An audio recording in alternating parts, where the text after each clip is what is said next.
हरे कृष्णा। सबको दंडवत प्रणाम। भगवत गीता 18.65। मन्मना भव मद्भक्तो मध्याजी मां नमस्कुरु। मामे वश्यसि सत्यं ते प्रतिजाने प्रियोऽसि मे। मन्मना भव मद्भक्तो मध्याजी मां नमस्कुरु। मामे वश्यसि सत्यं ते प्रतिजाने प्रियोऽसि मे।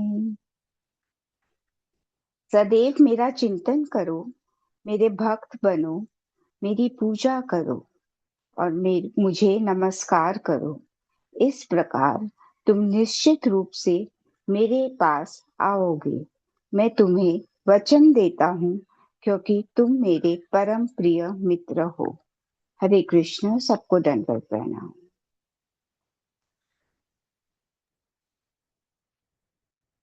हरे कृष्णा। सभी को दंडवत प्रणाम।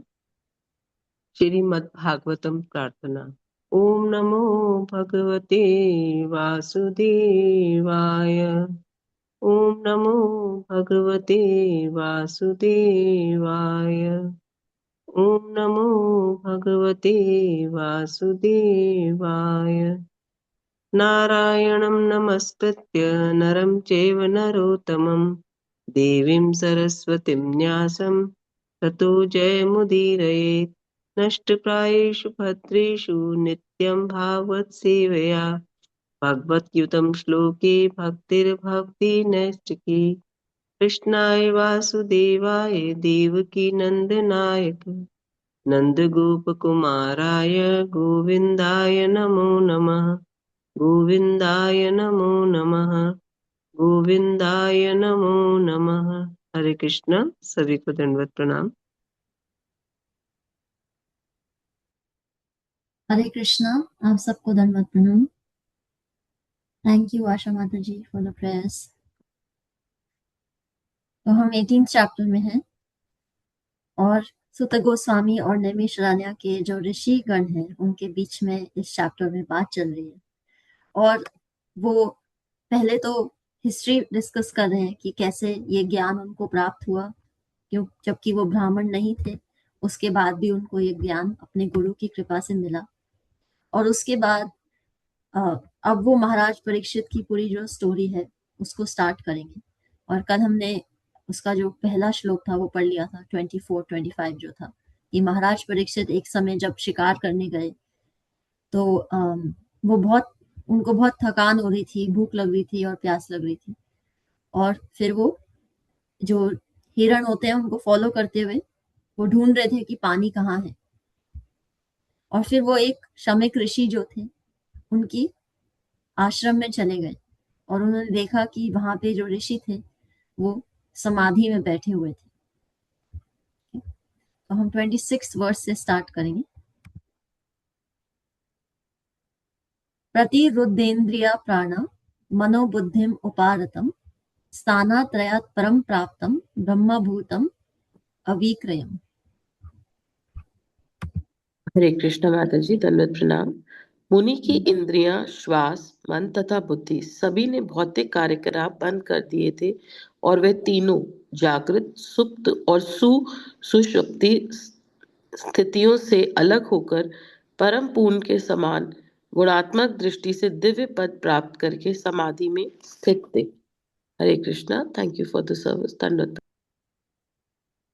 थैंक यू माता जी, दंडवत प्रणाम। तो यहाँ पे जब महाराज परीक्षित उनके आश्रम में गए तो उन्होंने देखा कि शमिक ऋषि जो थे वो समाधि में थे और किसी भी प्रकार से उनकी इंद्रियां, उनका मन, उनकी सांस जो सब थी वो एक तरह से समाधि में थी। तो यहाँ जैसे 3 स्टेट्स होती हैं, कोई या तो जगा हुआ होता है या कोई सो रहा होता है। और सोने समय भी 2 स्टेट होती हैं, या तो किसी को ड्रीमिंग स्टेट होती है, सपने में होता है, उसमें भी वो सेमी कॉन्शियस होता है क्योंकि उसको ड्रीम हो रही होती है। और एक स्टेट होती है कि उसे बिल्कुल भी रियलाइज नहीं होता कि वो कहाँ है, उसका शरीर कहाँ है, वो खुद कौन है, बिल्कुल ही अनकॉन्शियस स्टेट में होता है। तो जो शमिक ऋषि हैं वो इन तीनों अवस्थाओं से ऊपर है, वो समाधि में है। इसीलिए उनकी सांस, उनका मन, उनकी बुद्धि, उनकी इंद्रियां बिल्कुल इस समय फंक्शन नहीं कर रही हैं। और वो क्योंकि वो ऋषि हैं, तो उन्होंने ये जो पोजीशन है कैसे पाई है? ज्ञान योग से और ध्यान योग से। और ध्यान योग जितना, अष्टांग योग जिसे कहा जाता है, उसको जितना प्रैक्टिस करता है कोई, और उसकी अलग अलग स्टेजेस होती हैं, आहार, प्रत्याहार, और फाइनली उसकी जो लास्ट स्टेज होती है वो समाधि होती है। तो इस प्रकार उन्होंने वो समाधि में बैठे हुए थे। कहने का मतलब है कि जब फर्स्ट हम अपनी इंद्रियों को कंट्रोल कर लेते हैं योग के द्वारा और मन को, और क्योंकि हम ध्यान और ज्ञान योग पे इतना फोकस नहीं करते, तो हमारे लिए इंद्रियों और मन को कंट्रोल करने के लिए भक्ति योग को प्राथमिकता दी जाती है। ज्ञान योग जो है वो हमें ये नॉलेज देता है कि आत्मा और शरीर अलग अलग है। हम शरीर नहीं है, हम अपना मन भी नहीं है, हम प्योर स्पिरिट सोल है। तो ज्ञान योग से हमें ये नॉलेज मिलती है।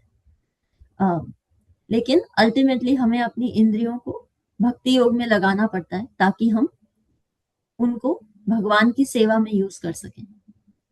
तो इस प्रकार जो जो मुनि वहां बैठे हुए थे आश्रम में, उन्होंने देखा, जब राजा ने उनको देखा तो उन्होंने देखा कि उनकी कोई भी भौतिक इंद्रियों से कोई भी वो कार्य में नहीं बिजी थे। सो इतना भी कि उनकी सांस भी उनको फील नहीं हो रही थी, वो समाधि में थे। तो महाराज परीक्षित ने ये ऑब्जर्व कर लिया कि जो ये राजा है, जो ये ऋषि हैं, ये समाधि में है। 27th verse. विप्रकीर्णा जटाच्छन्नम रौरवेणाजिनेन च विसुष्यत्तालुरुदकम तथा भूतम अयाचत। ध्यानमग्न मुनि मृग चर्म लपेटे थे और इनकी लंबी जटाएं उनके समस्त शरीर पर बिखरी हुई थीं। प्रयास के मारे भूखे तालू वाले राजा ने उनसे जल मांगा। हरे कृष्णा। दंडवत प्रणाम माता जी। Thank you. तो अब उन्होंने, महाराज परीक्षित ने देखा कि जो राजा हैं, जो ऋषि हैं, वो समाधि में है और वो उनकी जो जटाएं हैं वो बिखरी हुई हैं। तो उनकी अवस्था देख के वो समझ सकते थे कि ये समाधि में है, ये उस अवस्था में है। पर क्योंकि ऐसी परिस्थिति बन गई थी कि अब महाराज परीक्षित अपनी भूख प्यास पे आश्रित थे, तो उन्होंने प्यास से उस ऋषि से पानी की प्रार्थना करी। एक्चुअली में जैसे हमने कल डिस्कस किया था कि ये महाराज परीक्षित जो है वो राज ऋषि हैं, तो उनको अपनी डीलिंग्स करनी आती हैं ब्राह्मणों से, और जो भी उनके राज्य में लोग उस समय हैं उनसे उनको बहुत अच्छे से डीलिंग करना आता है। लेकिन क्योंकि भगवान की द्वारा रचित ये परिस्थिति है, तो ऐसे समय में महाराज परीक्षित भी उनसे, उनको समाधि में देखने के बाद भी उनसे पानी मांग रहे हैं। ये सिर्फ भगवान की इच्छा से हो रहा था, क्योंकि आगे जाके श्रीमद् भागवतम का आगमन होना था। 28। अलब्धा तृणभूम्यद्धिर असंप्राप्त अर्घयार सुनृतः अव्यज्ञात मेवात्मानं मन्यमानश्चुकोपः।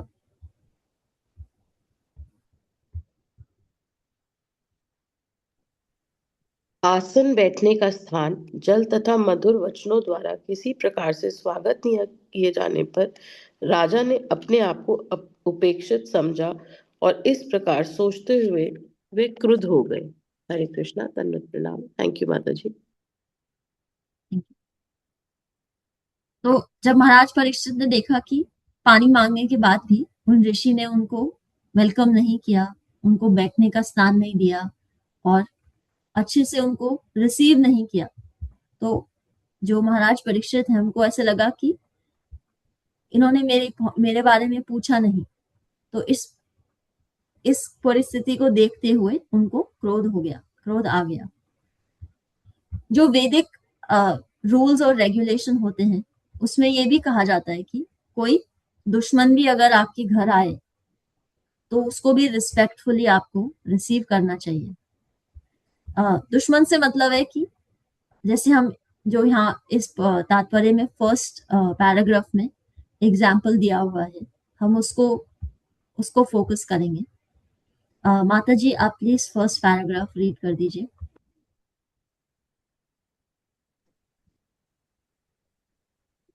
वैदिक नियमों की संहिता में स्वागत करने का नियम यह है कि यदि घर पर शत्रु भी आए तो उसका भी सभी प्रकार से सम्मान किया जाना चाहिए। उसे यह सोचने का अवसर नहीं दिया जाना चाहिए कि वे अपने शत्रु के घर आया है। जब भगवान श्री कृष्ण अर्जुन तथा भीमसेन के साथ मगध के राजा जरासंध के यहाँ पहुंचे तो उसने सम्मानीय शत्रु का राजकीय स्वागत किया।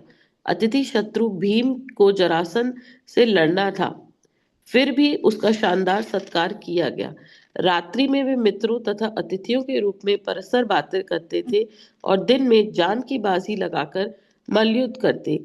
यह था सत्कार का नियम। सत्कार नियमों में यह आदेश है कि जिस निर्धन व्यक्ति के पास अतिथि को देने हेतु कुछ भी ना हो, उसे चाहिए कि बैठने हेतु चटाई दे, पीने हेतु एक गिलास जल दे तथा कुछ मधुर वचन कहे। अतएव अतिथि के सत्कार में चाहे वे मित्र हो या शत्रु कोई खर्च नहीं लगता। ये तो शिष्टाचार की बात है। हरे कृष्णा। तन्नत प्रणाम माता जी। Thank you. Thank you. तो यहाँ पे हमें समझ में आ रहा है कि किस प्रकार वैदिक नियमों के अनुसार किसी का वेलकम करना चाहिए। तो इसी को समझते हुए महाराज परीक्षित जब उन ऋषि के आश्रम में गए तो वो ये नहीं एक्सपेक्ट कर रहे थे कि उनका बहुत ही शानदार तरीके से वेलकम किया जाएगा, क्योंकि वो जानते थे कि वो ऋषि हैं। लेकिन वो ये भी एक्सपेक्ट नहीं कर रहे थे कि उनको बिल्कुल भी पूछा नहीं जाएगा। इतना कि उनको बैठने के लिए जगह नहीं दी गई, उनको पानी नहीं पिलाया गया और उनका आदर सत्कार नहीं किया गया। और दूसरी बात जो है, वो कोई ऑर्डिनरी पर्सन नहीं है, वो राजा है और ना ही वो ऋषि के दुश्मन है, वो उनके राज्य को चलाते हैं। तो इस प्रकार से राजा का क्रोधित होना एक तरह से सही था, स्पेशली जब राजा की ये परिस्थिति थी कि उनको भूख और प्यास से बहुत पीड़ा हो रही थी। तो ये तो बहुत नेचुरल चीज है कि जब हमें भूख लग रही होती है या प्यास लग रही होती है और हमें पानी या खाना नहीं मिल रहा होता तो हमें भी गुस्सा आ जाता है, राइट। तो राजा की इसमें कोई इतनी जो सिचुएशन है कोई एक्स्ट्रा ऑर्डिनरी नहीं है, ये बहुत नॉर्मल सिचुएशन है। लेकिन फिर भी ऐसी परिस्थिति में जो राजा स्वयं है, जैसे कि हमने कल बात करी थी, उनको क्रोध आना स्वाभाविक था। लेकिन ये कोई जस्ट ऑर्डिनरी राजा नहीं है, ये महाभागवत हैं, राज ऋषि हैं, भगवान के भक्त हैं। तो ऐसे व्यक्ति को, ऋषि पर, एक ब्राह्मण पर क्रोध आ जाना, ये अचंभित करने वाली बात थी। ये अचंभित करने वाली बात नहीं थी कि उन्होंने भूख से उनको क्रोध आ रहा था, बट ये बात जरूरी थी कि महाभागवत होते हुए भी उनको क्रोध आ गया और उन्होंने एक ऋषि के ऊपर क्रोध किया। तो ये समझना चाहिए कि ये भगवान की इच्छा से हो रहा था, कि महाराज परीक्षित की ये इंटेंशन नहीं थी कि मैं जाके किसी ब्राह्मण की इंसल्ट करूं। वो इसीलिए उस आश्रम में नहीं गए थे, वो इस स्वभाव से नहीं गए थे कि मैं अंदर जाऊंगा और जो भी ब्राह्मण बैठे होंगे मैं सबकी इंसल्ट करूंगा या सब पे क्रोध करूंगा। नहीं, वो पानी ढूंढने के लिए गए थे और स्वाभाविक जब उनको अच्छे से सत्कार नहीं प्राप्त हुआ तो उनको क्रोध आया। लेकिन क्रोध ऐसे व्यक्ति को आया जो स्वयं महाभागवत है, वो अचंभित करने वाली स्थिति थी। पर क्योंकि ये भगवान की इच्छा अनुसार हो रहा था तो उसी प्रकार परिस्थिति जो है वो अपने आप आगे बढ़ रही थी, क्योंकि भगवान की क्या इच्छा थी कि अब जो ये राजा हैं अपने राज्य से, अपने परिवार से डिटैच हो जाएं और भगवान की तरफ प्रस्थान करें। जब हमने वो स्टोरी पढ़ी थी, जब अर्जुन द्वारका से वापस आते हैं और उनको रास्ते में भगवान उनको जाने से पहले कहते हैं कि मेरी जो ये 16,100 पटरानियां हैं, तुम इनको अपने साथ ले जाओ। तो अर्जुन उनको साथ ले आते हैं, और जैसे ही वो हस्तिनापुर पहुंच रहे होते हैं, उसी समय एक व्यक्ति आके अर्जुन को हरा देते हैं और उनकी सारी वाइफ्स को किडनैप करके ले जाते हैं। ये स्टोरी हमने पढ़ी थी।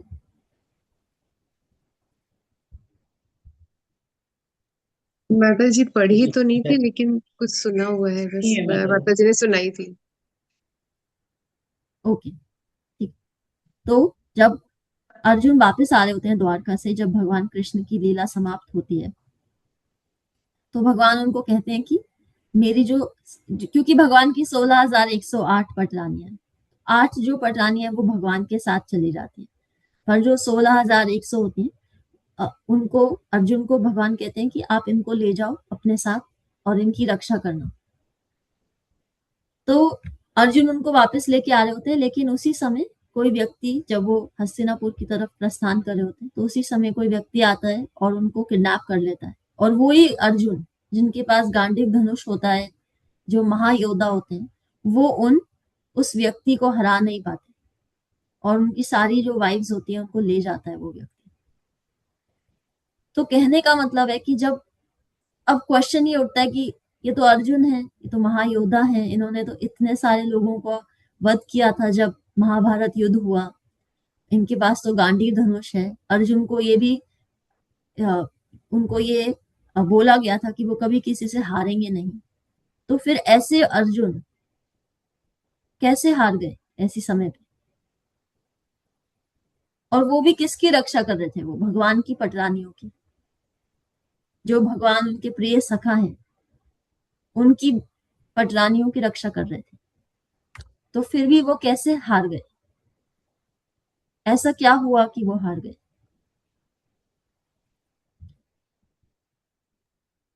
उनकी शक्ति चली गई थी। श्री कृष्ण चाहते थे कि बस अब ये वापस सब गोलोक पहुंचे। जी माता भगवान की जी, इच्छा थी। जी, थैंक यू तारा माता जी, थैंक यू।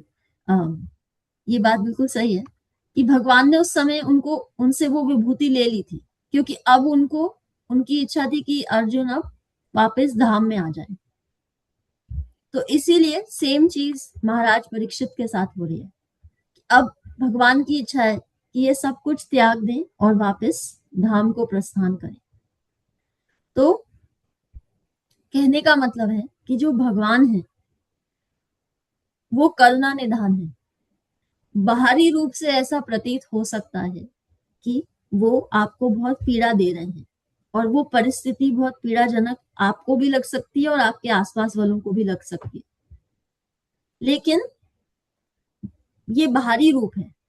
अंदरूनी रूप से भगवान कभी भी आपका त्याग नहीं करते। तो बाहर से चाहे कोई परिस्थिति आपको फ्रस्ट्रेटिंग लग रही हो या सक्सेस की लग रही हो कि हाँ अब सब कुछ अच्छा है, दोनों परिस्थितियों में भगवान की इच्छा से ही होता है। इसीलिए जो भक्त होते हैं वो हर परिस्थिति को, स्पेशली जब फ्रस्ट्रेशन हो रहा हो, जब समझ नहीं आ रहा हो कि ये हो क्या रहा है, तो वो भी उसको भगवान की ब्लेसिंग ही समझते हैं। अगर हम तात्पर्य की लास्ट सेंटेंस को पढ़ेंगे, श्वेता माता जी प्लीज रीड कर दीजिए लास्ट सेंटेंस। हरे कृष्णा माता जी।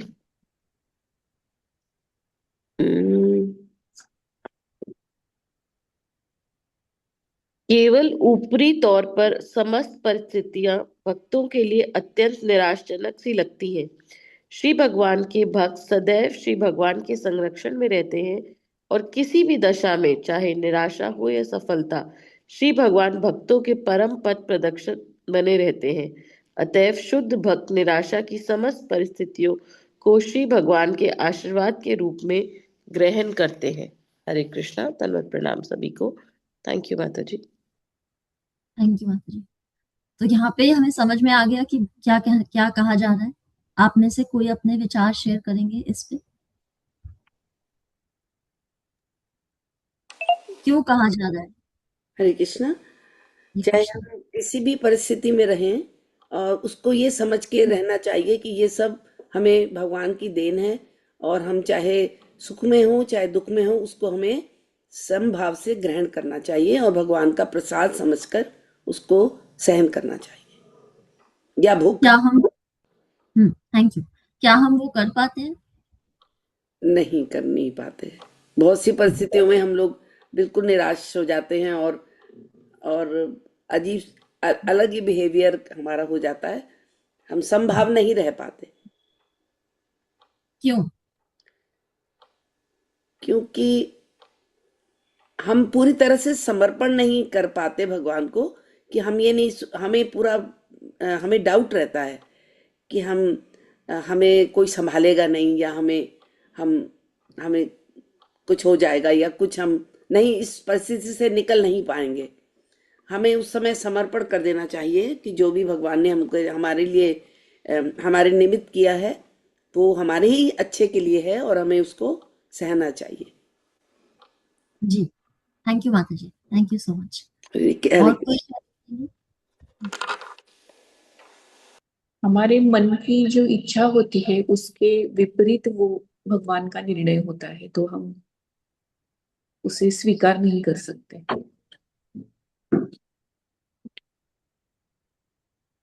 ठीक है, थैंक यू, वेरी नाइस।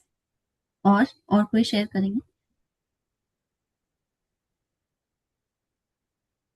हम मोह में इतने फंसे हुए होते हैं और हमें ये पता भी है कि हमें सरेंडर करना है, हम कर भी देते हैं, पर वो बाहर का ही सरेंडर होता है, अंदर से हम और हमारे मन जो व्यथित हो जाता है, तो उसको प्रसन्न करना तो उस समय हमारे बस में होता नहीं है, हमारे कंट्रोल में ही नहीं होता है वो, चाहे हम कितना भी समझ लें ऊपर से।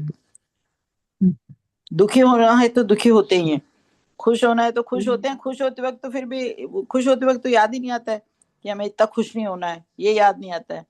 पर दुखी होते हुए भी ये याद तो होता है कि हमें इतना दुखी नहीं होना है, पर वो हमारे बस में नहीं होता है, क्योंकि हम अपने मन के, अपने ग्रीड्स के, अपने मोह के उसमें कंट्रोल में रहते हैं, बाहरी माया के अंदर रहते हैं।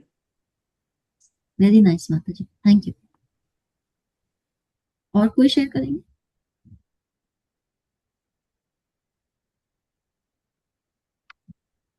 Okay.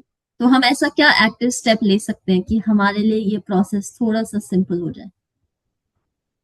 जब से ही कंट्रोल होगा माता जी, जब करते रहें, जब करते रहें, जब करते रहें, तो धीरे धीरे आसक्तियों से फ्री होंगे, धीरे धीरे डिटैचमेंट भी डेवलप हो रहा है, ट्रांसफॉर्मेशन तो हो रही है, पर वो इतनी स्लो होती है और वो पीरियोडिक, तो फिर वापस वैसे ही हो जाता है।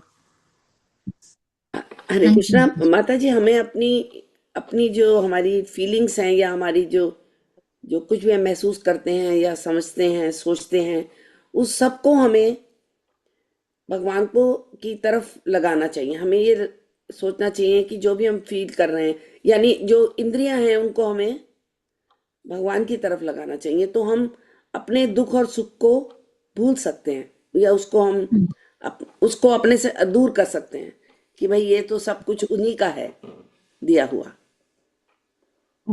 वेरी हरे नाइस, कृष्ण थैंक माता जी, कल आपने बताया था कि सब में भगवान देखें और भगवान में ही सब देखें। ये वाला दिमाग में विचार रख लें तो शायद उन परिस्थितियों में उस समय विवेक रह सकता है। हरे कृष्ण। थैंक यू माता जी, थैंक यू। माता जी, एक कहा जाता है ना कहावत की, दुख में सुमरन सब करे, सुख में करे न कोई। तो हमारी भी ये स्थिति होती है ज्यादातर कि हम जब सुखी हैं, हमारे लिए सब कुछ ठीक चल रहा है, तो हम जो है भगवान की भक्ति कर लेते हैं, लेकिन इतना ज्यादा हम समर्पण नहीं कर पाते और शायद दुख में ज्यादा करते हैं। तो एक वो भी परिस्थिति है कि वो हमें सही मार्ग नहीं दिखा पाती है। Very nice, thank you. आप सबके विचार बहुत एक सपोर्ट करते हैं इस चीज को कि समर्पण बहुत मुश्किल होता है। ओके, तो कहने का मतलब है कि जब हमारे जीवन में महाभारत होती है तो बहुत कठिनाई होती है हम सबको। ओके, तो अब हम भगवत गीता की बात करते हैं। अर्जुन को भी कठिनाई हो रही थी और उनके जो रथ के चालक थे वो भगवान स्वयं थे। तो जब उन्होंने देखा कि मुझे तो अपने परिवार वालों को मारना है, अब मैं ये मारना नहीं चाहता, ये हमारी स्टेट भी होती है, हमें भी भगवान पे डाउट हो जाता है कि रियली आप ये कैसे कर सकते हो। जैसे योगिता माता जी कह रही थी कि हमारी इच्छा के विपरीत कई बार हो रहा होता है सब। तो आपके अकॉर्डिंग जब अर्जुन को द्वंद्व हो रहा था और अर्जुन और भगवान पूरी उम्र बचपन से सबसे क्लोज फ्रेंड्स थे। एक्चुअली भगवान के 3 ही फ्रेंड्स हैं अगर हम भगवान की लीला को समझे तो, अर्जुन, उद्धव और सुदामा। तो तीनों सबसे क्लोज थे उनके जो प्रिय सखा माने गए। तो आपके हिसाब से जब अर्जुन को द्वंद्व हो रहा था तो क्या अर्जुन को रथ से उतर के चले जाना चाहिए था, ये सोच के कि ये कृष्ण तो पूरी उम्र मेरा साथ दिया, अब जब बारी आई, जब ऐसी विपरीत अवस्था आई तो सब कुछ मेरे अगेंस्ट ही कर दिया इन्होंने, क्या करना चाहिए था अर्जुन को?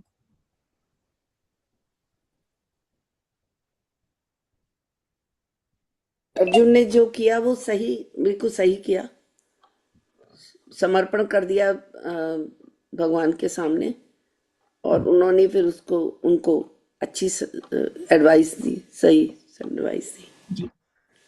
तो फिर ये हमारे लिए ये सोचने की बात है कि जब हमारे ऊपर विपरीत अवस्था आती है तो हम भगवान के रथ पे से उतर के दूसरे रथ पे क्यों चले जाते हैं? हम अपने रथ की कमान किसी और के हाथ में क्यों दे देते हैं? दुनिया के हाथ में, रिश्तेदारों के हाथ में, जो खुद माया के कंट्रोल में है, जो खुद इन गुणों में उलझे हुए हैं, उनके कंट्रोल में हम क्यों दे देते हैं? हम इतनी जल्दी गिव अप क्यों कर देते हैं? क्योंकि जो रथ चालक है अगर श्री कृष्ण है, तो जब संजय भगवत गीता सुना रहे होते हैं धृतराष्ट्र को, तो वो पूरी गीता सुनते हैं उनसे, उन्होंने तो पूरी गीता सुनी होती है, भगवान स्वयं से सुनी होती है, तो वो याद कर रहे होते हैं, जब एक्चुअली वो लाइव नहीं सुना रहे होते, जब पहले वो उन्होंने सुनी होती है भगवान से, और भगवान और अर्जुन के बीच में जब बात हो रही होती है तो उन्होंने सुनी होती है, और कुछ दिनों के पश्चात जाके वो धृतराष्ट्र को सुनाते हैं। तो जब वो जाते हैं तो वो कहते हैं कि राजन समस्मृत्य, राजन, वो भगवान धृतराष्ट्र से कहते हैं, ओ राजा, समस्मृत्य, जब मैं बारी बारी उस वार्तालाप का स्मरण करता हूँ, संवादम इमम अद्भुतम, उस अद्भुत संवाद का स्मरण करता हूँ, किसका? केशव अर्जुनयो पुण्यम, जो केशव और अर्जुन के बीच में हुआ, ऋष्यामी च मुहुर्मुहु, मेरा दिल जो है, मेरा मन जो है, उसमें बहुत हृदय उत्पन्न होता है, मुहु मुहु, बारी बारी। और फिर वो कहते हैं कि यत्र योगेश्वर कृष्ण यत्र पार्थो धनुर्धरा, जहां श्री कृष्ण है और जहां धनुर्धर पार्थ है, तत्र, वहां पे क्या है? श्रीर विजयो भूतिर ध्रुवा नीतिर्मतिर्मम, वहां हर प्रकार की प्रोग्रेस है, वहां नीति है, वहां लक्ष्मी है, वहां विजय है, हर चीज जो हम चाहते हैं। अगर आपको पता चले कि आपके रथ चालक जो हैं उनकी बड़ी वाइब्रेंट पर्सनालिटी है, बड़े नटखट, छेन छबीले, उनको खेलना बहुत अच्छा लगता है, थोड़े नॉटी हैं, तो क्या आप उनकी फ्लेक्सिबिलिटी को, क्या आप उनको एक्सेप्ट कर सकते हो एक फ्लेक्सिबल माइंड से, कि हाँ, इनको मैं प्रिडिक्ट नहीं कर सकती कि अब मेरा रथ कहाँ मोड़ेंगे, वो प्रिडिक्टेबल नहीं है। आप ये नहीं कह सकते कि ऐसी पिछली बार जब ये परिस्थिति हुई थी तो भगवान ने ऐसे किया था, अब भी वो ऐसे ही करेंगे, वो क्या करेंगे हमें नहीं मालूम। कृष्णा हमसे ये एक्सपेक्ट करते हैं कि हम थोड़े फ्लेक्सिबल बने, ओपन माइंडेड बने। कृष्ण बहुत वाइब्रेंट है, बहुत कलरफुल पर्सनालिटी है उनकी, उनको कितने उनके नाम है जो सिर्फ नटखट के वेरिएशन है, नटखट, छेन छबीले, टेढ़ी टांग वाले, कुछ भी, उनके इतने नाम हैं जो उनके माइंड को डिस्क्राइब करते हैं, कि जिनको आप कभी भी प्रेडिक्ट नहीं कर सकते। पर अगर आप उनके रथ से उतर जाओगे तो फिर आप उनको भी छोड़ दोगे, और आपकी जो स्वाभाविक, भगवान जिस दिशा में आपका रथ मोड़ रहे थे उससे भी आप वंचित हो जाओगे। तो ये आपके ऊपर है, हम सबके ऊपर है कि हम रथ से इतनी जल्दी क्यों उतर जाते हैं, और हमें क्यों लगता है कि दूसरे व्यक्ति जो खुद गुणों में, प्रकृति के 3 गुणों में संघर्ष कर रहे हैं, वो हमारी कोई सहायता कर सकते हैं। ये हमें इस पे मनन करना चाहिए, और ये बात हमें समझनी चाहिए, जैसे कि कल की क्लास में हमने कहा था कि भगवत गीता का जो ज्ञान है वो किसी भी देश, काल, स्थान, समय पर अप्लाई किया जा सकता है। भगवत गीता में टोटल कितने श्लोक हैं? 700। एक साल में ओके, एक साल में कितने दिन होते हैं? 365। तो अगर आप 2 श्लोक रोज पढ़ोगे तो कितने टाइम में भगवत गीता कंप्लीट हो जाएगी? 2 साल के अंदर। जी माता जी, 2-2.5 साल में। 2 साल। एक साल में। 1 ईयर। यस, एक साल में। एक साल में जी, एक साल में। तो आप में से कितने लोग इस एक्सपेरिमेंट को ट्राई करना चाहते हैं कि आप रोज 2 श्लोक पढ़ सकें? ओके, और हम कैसे इसको ट्रैक कर सकते हैं कि आप वास्तविक में पढ़ रहे हैं, या सिर्फ यहाँ पे हम एक, अभी तो सबको अच्छा लग रहा है कि हाँ हम करेंगे, हम इनकरेज्ड हैं, और जब करने की बारी आएगी तो फिर हम सब अपनी अलग अलग प्रायोरिटीज को देखेंगे, नहीं अभी ये करना है, अभी वो करना है, ये 2 ही तो श्लोक है, शाम को कर लेंगे, 2 ही तो है, नहीं ऐसे नहीं। तो हम कैसे ट्रैक कर सकते हैं कि आप सब एटलीस्ट, आपको 2 श्लोक पढ़ने हैं, आप कोई अकाउंटेबिलिटी पार्टनर बना सकते हो, किसी को फोन करके 2 श्लोक सुना सकते हो, उनकी सिर्फ ट्रांसलेशन सुना सकते हो, और आपसे ये एक्सपेक्टेशन नहीं है कि आप संस्कृत पढ़ें, उसकी हिंदी अनुवाद या अंग्रेजी अनुवाद जो आपको सही लगे आप वो पढ़ें, पर उनको पढ़ें। आप अपनी पूजा के समय 2 श्लोक भगवान को सुना सकते हैं, अपने घर में किसी को सुना सकते हैं, अपने किसी फ्रेंड को फोन करके सुना सकते हैं, आपको जो भी, आप ग्रुप में से किसी को पार्टनर बना के सुनाना चाहते हैं आप उनको सुना सकते हैं। पर इस चैलेंज के लिए कौन कौन रेडी है? क्योंकि 12 फरवरी से 11 फरवरी नेक्स्ट ईयर ये काम हो सकता है, और इससे आपको एक चीज जरूर मिल जाएगी, आप रथ से बड़ी जल्दी नहीं उतरेंगे, बल्कि कोई और उतर रहा होगा ना उसको भी बोल देंगे मत उतरो, क्योंकि जब कृष्ण रथ के सारथी हैं तो क्या आप हार सकते हैं?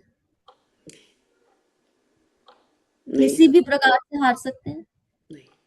नहीं। क्या वो आपकी, जो उन्होंने आपको डिग्निटी दी है, जिसे कहते हैं ना हमारी लाज बचाओ, लाज बचाओ, तो क्या वो हमारी लाज हमेशा बचाएंगे? जिन्होंने दी है वो ही बचाएगा ना। हमें लगता है हमने क्रिएट करी है, नहीं, हमने नहीं करी, उन्होंने दी है, जिसने दी होती है उसकी रिस्पॉन्सिबिलिटी होती है उसको बचाना, राइट? ओके, तो आप सब बड़े, आपके एंथुसियाज्म को मैं बहुत अप्रिशिएट करती हूँ कि आप सब 2 श्लोक पढ़ेंगे। तो ओके, तो सब अकाउंटेबल हैं इस चीज के लिए, ठीक है? तो वंस अ वीक मैं आप सबसे पूछूंगी कि आपकी क्या प्रोग्रेस है, और अगर आपको कोई भी चैलेंजेस आ रहे हैं या आप कोई भी इम्प्रूवमेंट करना चाह रहे हैं तो प्लीज हम डिस्कस करेंगे, क्योंकि प्रॉब्लम सॉल्व जब हम सब मिलके करते हैं तो हो जाती है। तो 1 ईयर में आप पूरी भगवत गीता पढ़ सकते हैं और किसी और को भी सुना सकते हैं, और रथ से नहीं उतरने की स्ट्रेंथ भी ला सकते हैं। रथ पे बैठने की इच्छा है अगर, तो आप 2 श्लोकों के लिए समय निकाल लेंगे।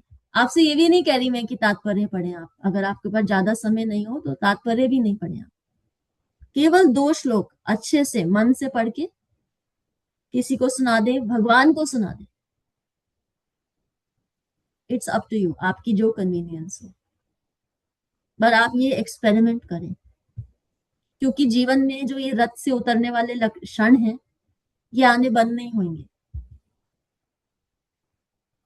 पर जब हम भगवान की शरण ले लेंगे और हम ये मान लेंगे, जैसे महाराज परीक्षित मान गए और अर्जुन मान गए, इतना द्वंद्व होते हुए भी, मृत्यु सर पे आ गई लेकिन फिर भी भगवान का आश्रय नहीं छोड़ा, उसको क्वेश्चन नहीं किया,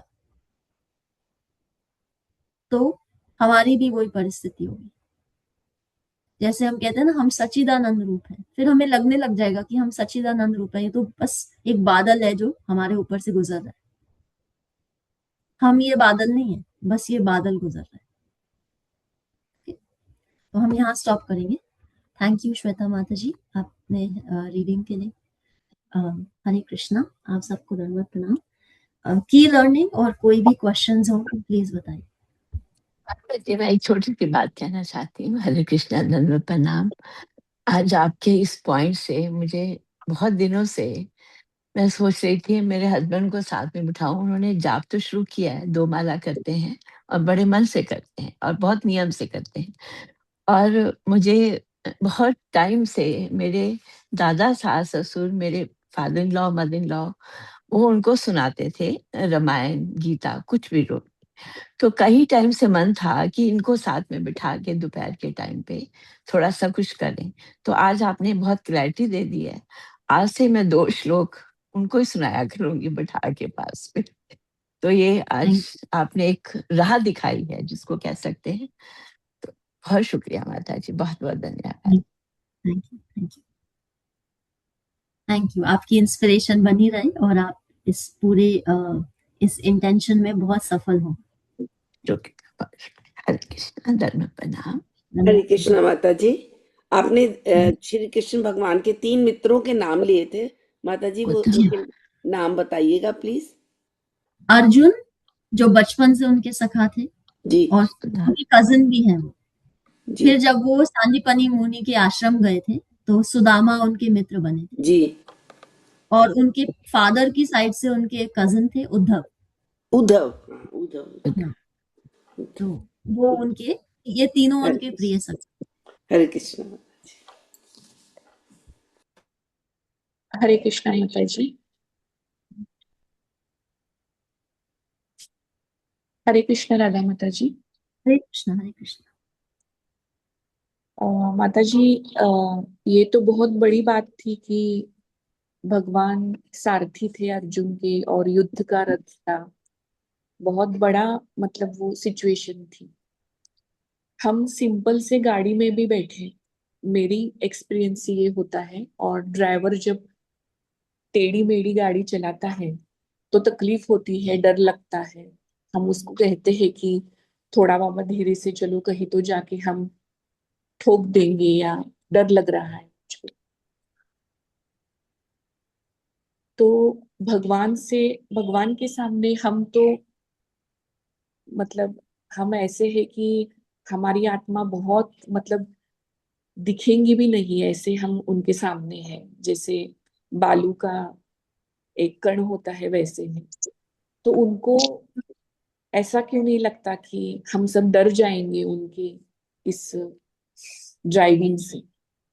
उन मतलब इतना आड़ा टेढ़ा ऊपर नीचे हमें अगर ड्राइविंग करते लेते जाएंगे तो उनकी शक्तियां बहुत बड़ी है। हम कहाँ भी उनके सामने टिक नहीं सकते, हम समझ भी नहीं सकते। ऐसा लिखा है गीता जी में कि आप समझ भी नहीं सकते उनको, जितना आप उनको समझेंगे उसके परे है वो।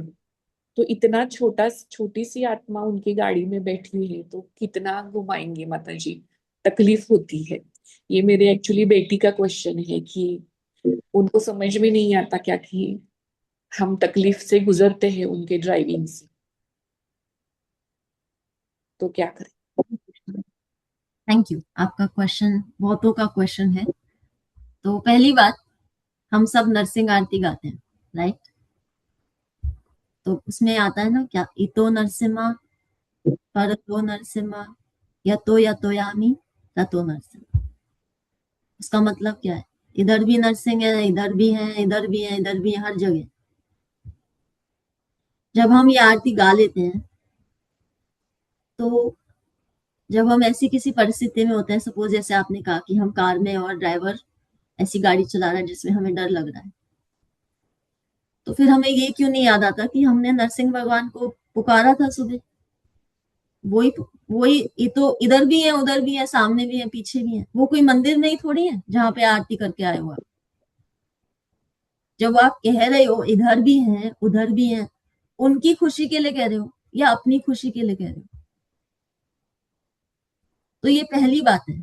आप सिर्फ आरती नहीं गा रहे, आपको विश्वास भी होना चाहिए कि वो इधर भी है, उधर भी है, इधर भी है, इधर भी, हर जगह है।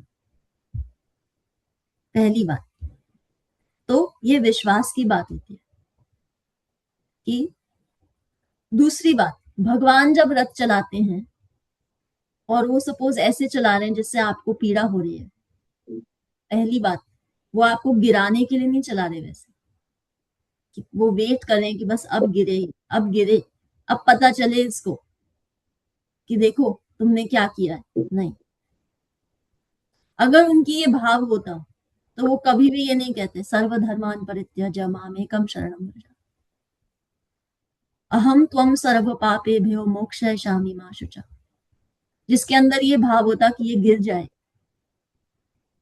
वो उसको ये प्रॉमिस नहीं करते कि मैं तुम्हारे जितने पाप हैं उसकी मेरी रक्षा में तुम आओ, मेरी रिस्पॉन्सिबिलिटी है। फिर अगर आप किसी का बुरा चाहते हो, किसी को गिराना चाहते हो, तो आप उसको ये थोड़ी बोलोगे कि जब तुम्हारे पे कठिनाई आए तो हमें याद करना। नहीं, आप बोलोगे हमें भूल जाना, हम तो खुशी मनाएंगे कि आपको कठिनाई आई। पर भगवान की इंटेंशन आपको गिराने की नहीं होती, आपको और ऊपर उठाने की होती है। क्योंकि हम सबकी कंडीशनिंग है, हम कुछ ना कुछ ऐसा बैकलॉग अकाउंट लेके आते हैं। और भगवान है, भगवान हमारा भगवान से रिलेशनशिप भी है, पर भगवान धर्म का संचालन भी तो भगवान ही करते हैं। तो उनकी वो भी तो रिस्पॉन्सिबिलिटी है कि धर्म भी मेंटेन हो। तो अगर हमसे कोई भूल हुई है तो उसका रिजल्ट मिलता है।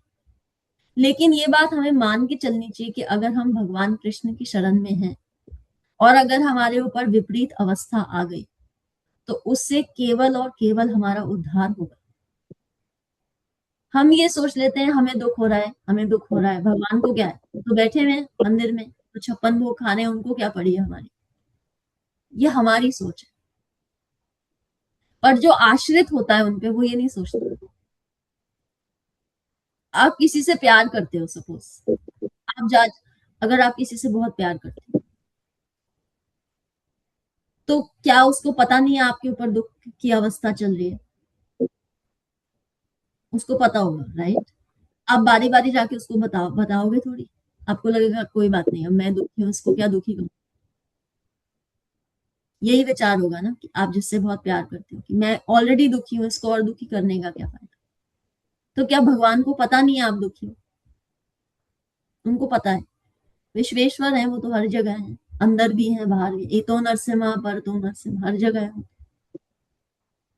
उनको मालूम है आप दुखी हो, उनको मालूम है आप कष्ट में। प्रहलाद भी बहुत कष्ट में थे, उनको तो क्या नहीं किया उनके पिता ने, हर प्रकार से मारने की कोशिश करी, और उनका विश्वास अटल था कि मेरी रक्षा अगर कोई कर सकता है तो वो ही कर सकता है जो 3 गुणों के खुद ऊपर है। जो 3 गुणों में फंसा हुआ वो मेरी क्या रक्षा करेगा। तो वो हमें रथ अगर कैसे भी मोड़े, वो हमें गिराने, ऐसे नहीं कहेंगे मैं इतनी जोर से राइट टर्न लूंगा कि ये रथ से ही नीचे गिर जाए। नो, आप इतने विश्वास से रथ पे बैठो कि राइट ले जाएं कि लेफ्ट ले जाएं, मारो भी राखो भी जो इच्छा तुम्हारी। प्यार तो यही होता है। किसी से प्यार करते हैं तो हम ऐसे ही करते हैं। प्रेम तो यही होता है जब हमें पता ही ना हो कि हम इससे प्रेम करते क्यों है। अगर हमें किसी दिन पता चल जाए ना कि हम किसी से प्रेम करते हैं और पता चल जाए कि क्यों करते हैं, तो फिर वो प्रेम नहीं है, वो समझौता होता है।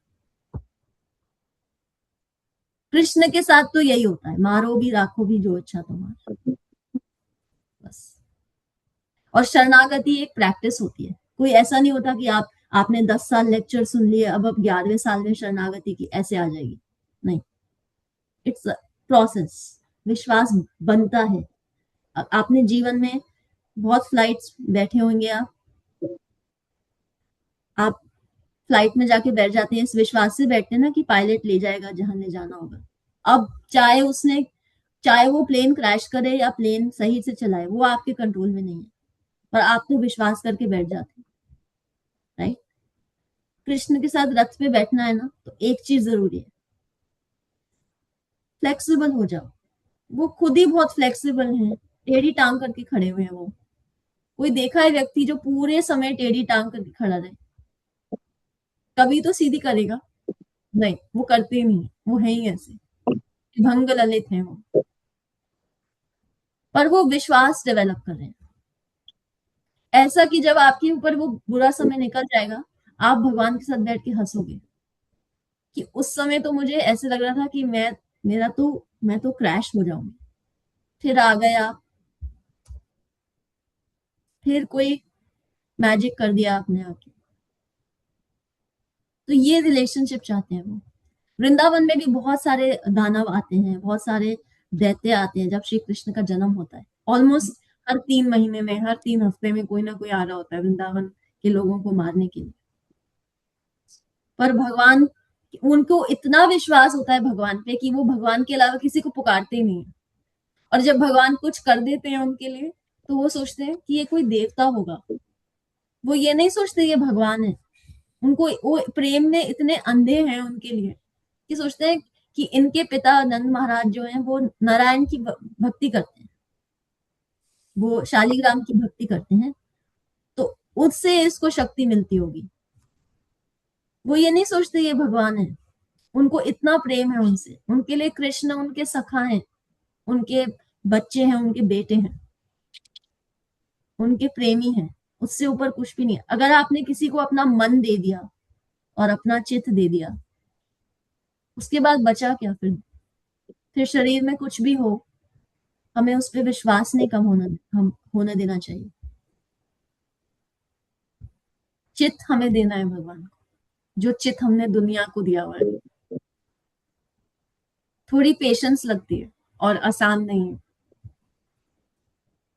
पर प्रैक्टिस से क्या होता है, प्रैक्टिस, कोई चीज आप परफेक्ट प्रैक्टिस करते रहो तो आपको वो चीज मिल जाती है। जब बच्चे को चलना सिखाते हैं तो कितनी बार गिरता है। इमेजिन अगर वो उठ के बोल दे अब मैं चलना नहीं सीखूंगा, सॉरी मेरे को बहुत दर्द होता है, तो फिर पेरेंट्स को लगेगा ओ गॉड अब इसका क्या होगा।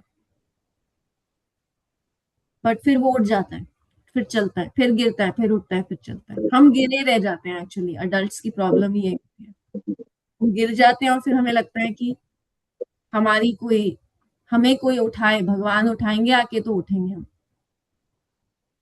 पर जब सीखना बंद तो जीतना बंद। जब आप सीखना छोड़ देते हो तो आप जीतना भी भूल जाओ। थोड़ा सा लॉन्ग आंसर था, but I tried. Thank you. Hare Krishna. धन्यवाद।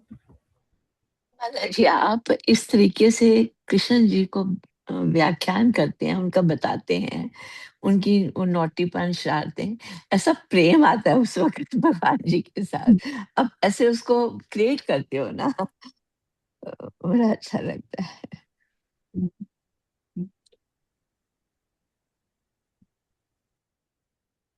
की लर्निंग हम जी जी माता जी। हरे कृष्णा। अरे ये वाकई बहुत खूबसूरत बताते हैं, लाजवाब। कोई इसका कोई वो नहीं, बहुत बढ़िया सेंटेंसेस फ्रेम करते हैं जिससे कि एक बढ़िया एक इमेजिन कर सकते हैं हम लोग। आज जो मैसेज दिया आपने कि प्रभु इच्छा ही सर्वोपरि अंत सत्य है, इसका ज्वलंत उदाहरण कि परीक्षित महाराज जैसे राज ऋषि अपना विवेक होते हुए, क्रोधित होते हुए मृत सांप को ऋषि के गले में डाल गए। अतः उस परम परमेश्वर जो हमारे रथ सारथी हैं उसका साथ न छोड़ें। दुख तो हमारे उद्धार की शुरुआत है। हरे कृष्ण। धन्यवाद। Sorry, Vinny Mataji, I took some time. Hare Krishna. No problem माता जी, I was totally into it. आप इतना सुंदर समझा रहे थे, बता रहे थे कि it has answered so many questions of mine also. तो thank you sir, so much, thank you. Hare Krishna, सबको दंडवत प्रणाम। जय ओम विष्णु पदाय divine grace A C Bhaktivedanta स्वामी श्रीला प्रभुपाद की जय। नामाचार्य भक्ति सिद्धांत सरस्वती ठाकुर गोस्वामी महाराज की जय। अनंत कोटि वैष्णव वृंद की जय। नामाचार्य श्रीला हरिदास ठाकुर की जय। श्री श्री राधा माधव की जय। श्री पंच तत्व की जय। श्री जगन्नाथ सुभद्रा बलदेव की जय। श्री प्रहलाद नरसिंह भगवान की जय। श्री तुलसी महारानी की जय। श्री पतित पावन गौर निताय की जय। श्री गौर निताय प्रेमानंद हरि हरि बोल। All glories to assembled devotees, Hare Krishna. All glories to guru and Gauranga, Hare Krishna. All glories to Srila Prabhupada, Hare Krishna. प्रेम से कहो श्री कृष्ण चैतन्य प्रभु नित्यानंदा, श्री अद्वैत गदाधर शिवसादि गौर भक्त वृंदा की जय। राधा कृष्ण गोपीनाथ राधा कुंड श्याम कुंड गिरी गोवर्धन ब्रिजभूमि वृंदावन धाम चंद्र उदय मायापुर नवदीप धाम की जय। राम सीता लक्ष्मण हनुमान की जय। गंगा मैया यमुना मैया की जय। ट्रांसडेंटल बुक डिस्ट्रीब्यूशन की जय। महाप्रसादम की जय। हरि नाम संकीर्तन की जय। Please forgive me if I have offended anyone with my words, deeds and action. वाञ्छा कल्पतरुभ्यश्च कृपा सिंधु च एव च पतितनां पावनेभ्यो वैष्णवो नमो नमः। हरे कृष्णा, सबको दंडवत प्रणाम। Thank you so much for the service. Have a blessed day everyone. Thank you Radha माता जी, थैंक यू तारा माता जी, and big thank you to Yogita Mata ji for asking so many beautiful questions which leads to our answers as well. Thank you. हरे कृष्णा, दंडवत प्रणाम राधा माता जी, सबको दंडवत प्रणाम। हरे हरे कृष्णा। तारा कृष्णा माता माता जी, जी। तारा माता जी, आप आपने प्लीज लास्ट में की लर्निंग में एक सेंटेंस बोला था कि दुख तो शुरुआत है किसकी, कल्याण की उद्धार की, शुरुआत है। उद्धार दोबारा। की। उद्धार की। वेरी नाइस, बहुत अच्छा बोला माता जी आपने। आपकी की लर्निंग भी एक्चुअली में हमारे को पूरा, जब हम थोड़ा सा भी डिस्ट्रैक्ट होने लगते हैं तो वो हमारे को पूरा एकदम उसका, वो बोलते हैं ना स्क्वीज, वो उसका सत्य जो होता है वो हमें समझा देता है फिर से। बहुत बहुत सुंदर माता जी, सबको दंडवत प्रणाम। हरे कृष्ण माता ये ये सब राधा माता जी का जो मंथन चलता है ना दही का, उसी में से निकलता है ये मक्खन। सब राधा माता जी की कृपा है। जी। मक्खन का आप आपने लेप सब आप करते। मैं तो निकाल देती हूँ, बता देती हूँ निकलता तो। थैंक यू, आप सबकी बहुत बहुत कृपा है। थैंक यू, आप सब इतने ध्यान से सुनते हैं और इतने ओपन है भगवान के मैसेज को रिसीव करने के लिए। आप सब मुझे बहुत इंस्पायर करते हैं। Thank you so much. आप सबको दंडवत प्रणाम। तारा माता जी, आपसे मैं रिक्वेस्ट कर रही हूँ कि आप प्लीज सेशन एंड कर दीजिए। जी माता जी। हरे कृष्णा। श्री कृष्ण की असीम अनुकंपा से आज का संकीर्तन सा आनंद संपन्न हुआ। हम सभी श्री कृष्ण के चरण कमल में नतमस्तक हैं। हम नित्य कृष्ण दास हैं और धन्यवाद देते हैं और साथ ही करवत प्रार्थना करते हैं कि हमें अटूट शक्ति दे ताकि हम भक्ति के मार्ग पर निरंतर अग्रसर होते रहें और कृष्ण कृपा हमारे पर सदा बनी रहे। और हर बीच में विनी माता जी जो अभी ट्रैवलिंग पर हैं, उनके लिए 1 राउंड ऑफ चैंटिंग करते हैं ताकि उनकी यात्रा सफल हो और वो शीघ्र हमारे बीच में लौटे। हरे कृष्णा कृष्ण कृष्ण हरे हरे, हरे रामा हरे रामा रामा। राम।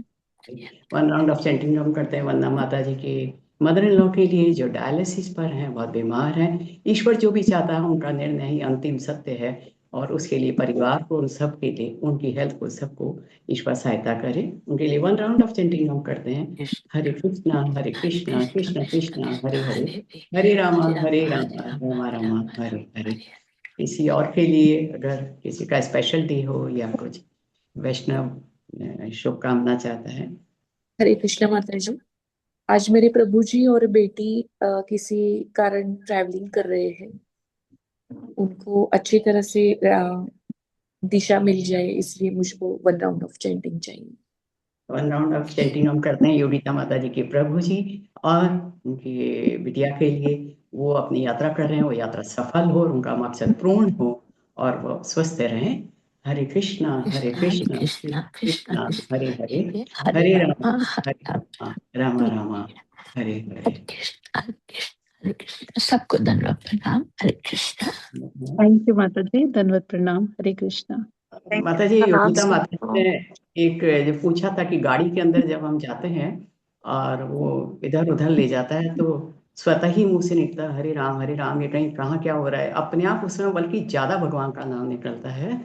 तो इस बारे में जब एक बार छोटी सी बात की, एक पुजारी और किसान में बहस हुई। पुजारी कहता है मैं भगवान भक्ति करता हूँ, किसान कहता है जी मैं तो थोड़ी बहुत कर लेता हूँ।